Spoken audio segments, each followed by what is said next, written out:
Tribunal recurso oficialmente cima documento será no requisitos candidatura Presidente da República Francisco Guterres Luolo no Armanda Berta dos Santos. Entretanto, candidatura independente Virgílio da Silva Guterres precisa tan lorombalo atau completa documento será.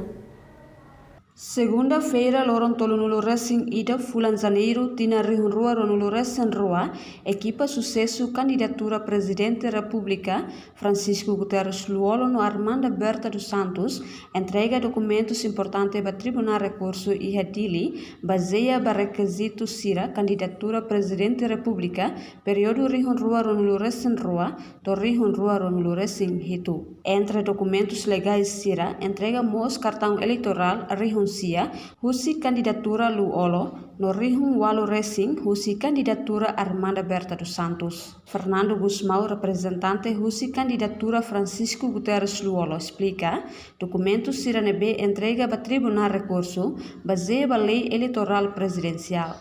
Ami husi equipa Dr. Francisco Guterres Luolo ninian, ami lorimai registraona ninia candidatura, e hoje Tribunal Recurso será dehan documento nebe ami apresenta mais ou menos tuir ona buat nebe maka lei eleição ba Presidente da República vive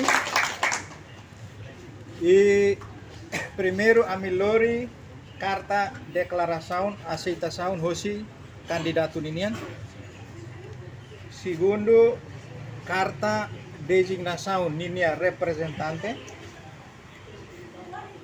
terceiro amilori documento comprovativo, lista assinatura, no cartão eleitoral, hoje cidadão nain rihun sia 9.000.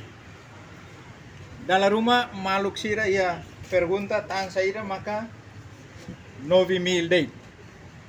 Idane tambah ami hakara ajuda mos Tribunal Recurso bele halo verificação nebe laisliu.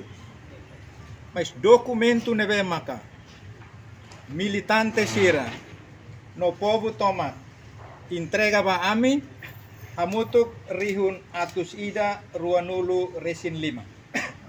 Entretanto, Marito Reis, representante Rússia Armanda Berta dos Santos Sateten, presença e Tribunal Recurso ato completa documentos sira nebe falta.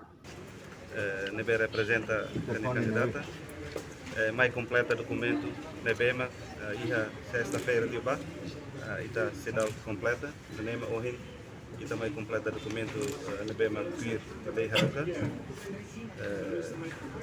Também temos hoje mais completa documento eleitoral. Com certeza será hoje parte Tribunal Simona no processo se continua lá. Registro na. Então é notificação Tribunal tuir lei haruka no processo baú para o retorno decisão se Tribunal quando vai candidato na BEMA se compete a eleição. Processo tuir mais se tem notificação no decisão do Tribunal Recurso a tubele compete a eleição presidencial loron sanulo recensia fulang março tina rihunrua ronulo recenrua. Francisco Guterres Luolo, atual Presidente da República, no Presidente Partido Fratelli, candidata Husi Partido Fratelli. Entretanto, Armanda Berta dos Santos, atual Presidente Manek Haburas Unidade Nacional Timor-Oan Kunto, candidata Husi Partido Kunto. Reportagem Celestina Falo, Televisão Timor Post.